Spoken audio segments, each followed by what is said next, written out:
Dr. Zhao and Dr. Furter. Yes. Thank you for the question. For the first question, why this region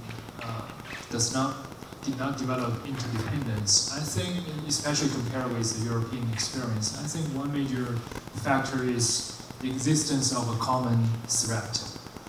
I think especially after World War II, the common threat was very apparent, was Soviet Union. But now in this region, there were different threats.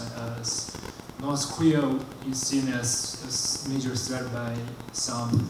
U.S. is seen by the major threat by other group of countries, and China is seen as threat by some other combination of nations. So there's no common threat. Can China abandon its hegemonic policy? I think there is a major problem, which is China is now incapable of conducting reflexive thinking. And the reason rests with the often talked about the so-called 100 years of humiliation by foreign powers. Because of that so-called long time humiliation by foreign powers, Chinese leaders and Chinese people, I think, as well, very early on, developed this deep conviction that we are the victim of foreign bullies. So if we one day become powerful, we will never do the same to others. In other words, the Chinese leaders and people have very much convinced ourselves that if one day we become strong, becomes a powerful one, we will always be the peace-loving people. So we have convinced ourselves that we are always the good guy.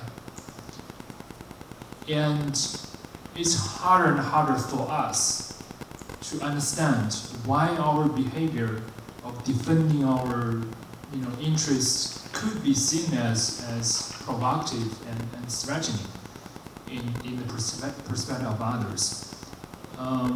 So if we are always a good guy, if you accuse me of being threatening, it must be you that is trying to demonize me. So this thinking, ironically, makes China less capable of appreciating the threat perception of other countries.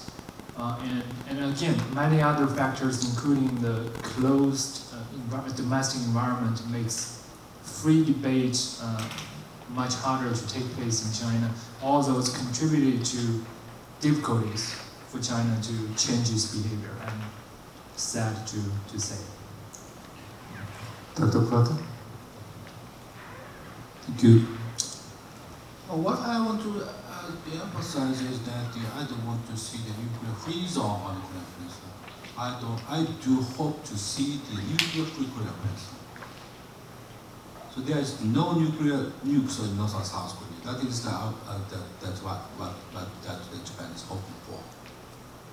So the nuclear umbrella offered by the United States should be kept intact to the South Korea and even Japan. And in other words, that Japan hope that the Cold War structure should be kept intact even after the North Korea's nuclear. So the U.S. and our work, and the U.S., Japan, the alliance should be kept intact. That is what I want to say. So even if the peace regime is built and the United Nations Command is dissolved, the U.S. forces in Korea should be stationed. So that means that there must be the difference of the perception to the Cold War structure. In South Korea, the Cold War structure is tantamount to the national division structure that should be overcome. But in Japan, Cold War structure is the architecture to protect ourselves, U.S.-Japan alliance and the San Francisco Peace Agreement system. So surplus of plutonium is for the protection of U.S. security? And me? The surplus of plutonium, 2,000 tons, is for the security of Japan? We now, after the Fukushima accident, we we all shut the nuclear power plant, that we are now in trouble in do away with that surplus of plutonium. There is no way to build a nuclear weapon by using the plutonium. As far as the U.S. the nuclear umbrella is offered by the United States. That's all. Thank you. Well, yes. I'd like to really thank you, all your four presenters for very interesting presentation. Please join me thanking those presenters. Thank you very much for your attention.